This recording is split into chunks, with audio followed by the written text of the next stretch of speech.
Why does collaboration trump a command-control leadership approach? There are times when a command and control leadership approach are necessary. So we start with that. For example, when your life depends on it in an emergency room, you would want the emergency room doctor to be making the split-second decisions to save your life and say, this is what we need to do. We don't need to call a meeting and create a collaboration around while the patient dies. And maybe in warlike situations where men are going onto a battlefield, that would be another situation. There are cases. And there are cases in organizations where things get tough and financial decisions need to be made for the betterment of the company where you have to pick a direction.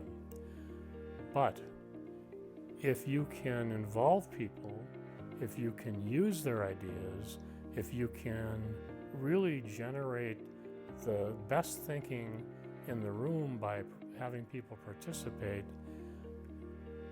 and if the time allows that and you take the time to do it, you most often will benefit from a much better outcome.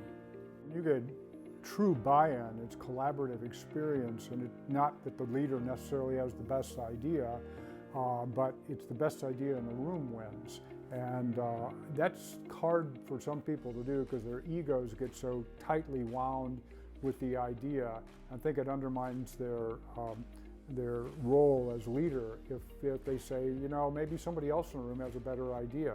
And so I think when you create a team that's built around that, and an organization that's built around that kind of spirit, you create an environment where everybody's energized and everybody is willing to go the extra mile and get the job done, or get the mission done, and get the task done. And so I think those are things that we find as primary benefits for it, of a collaborative environment. And without that, you end up very much yes sir, no sir, and I'm not going to give you my best ideas. In fact, we have a whole discussion in the book about one of the challenges today with the gig economy is that you have a lot of people that have a gig mentality in organizations. I'm just here to do this one job, and I'm not going to talk about anything other value I could add.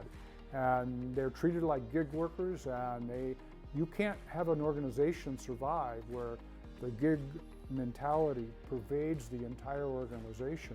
I asked a senior leader of a major nonprofit organization, I said, who was well aware of the gig mentality, I said, well, given your views on leadership, how do you think you're going to manage the gig mentality? And he said, I don't know.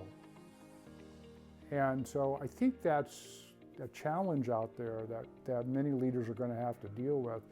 And you can have gig workers, I'm not saying that, but we are saying that you can't have an organization that's full of them.